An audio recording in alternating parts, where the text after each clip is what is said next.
Hi, Isra. This is Jim Gillis with Win My Vote, and I'm sure you know that by just looking at the screen now. So I'm just saying that out of force of habit.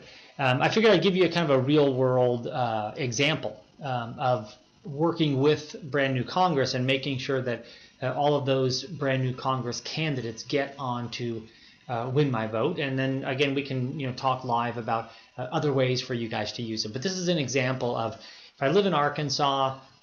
In the congressional third, I get my ballot like this. I can see the governor's race, lieutenant governor. Now this is a Republican primary. I'm using it because of one of your candidates, but it's the Republican primary, and some of these office holders probably won't be challenged, in the primary, but they may. You never know as we get closer to the election. But as a voter in Arkansas, I can scroll down and I may be really interested in this race right here, the Public Lands Commissioner. The incumbent is moving on, so these three people, which I'm sure will soon be 4 or 5 people, have already been raising money and getting endorsements and that type of thing. And I may be very interested in that race and thought this was a foregone conclusion, but maybe it's not. So I decide to look at who Rob is. And I'm really impressed. The system has been working for the people in power rather than everyday Americans. The experience that I'll bring to this job is someone who listens and cares and understands and will help work for solutions that will actually make a difference in people's lives. That's the kind of experience that I think we need in our elected officials. A big theme in my campaign is the idea that we need to put people ahead of party.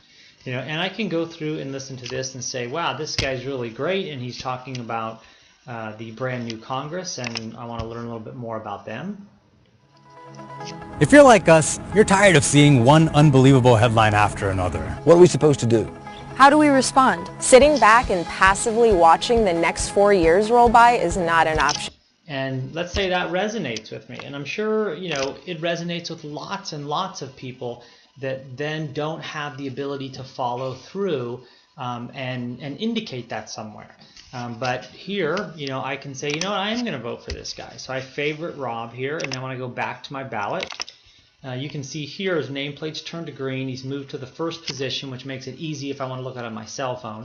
I can also see the percentage of favorites that he has. So I can reach out to a bunch of my friends and say, hey, this guy's real interesting. You should check him out. If you like him, favorite him. And I can start even, seeing that. Rob can see it as well, and so can you guys. Everyone can see the percentages and how they're doing. So it really works out, in everyone's favor. The only group of people that it doesn't work out for are the Facebooks of the world that are selling advertising and letting these candidates know that they have to say their name 7 times before the person can remember it. And the more ads that they run and the more ads that they buy, the greater chance they have to win. Here, it's not like that at all. And again, now that I've done that, I can go about and I can look at the other races. I can look at propositions. I can do a variety of things. And I can add this to my calendar. I can do a bunch of other things here that will make me come back here. So if someone says to me, hey, what did you think of this new candidate running for governor? She's crazy. I can go to Win My Vote. I can, click on Jan's profile, and it'll be filled out soon. And I can watch her videos or see where she stands on certain issues. And then if I like her, I favorite her. If I don't, then I go back and obviously favorite the candidate of my choice. Anyway, that's it. Thanks a lot. Bye-bye.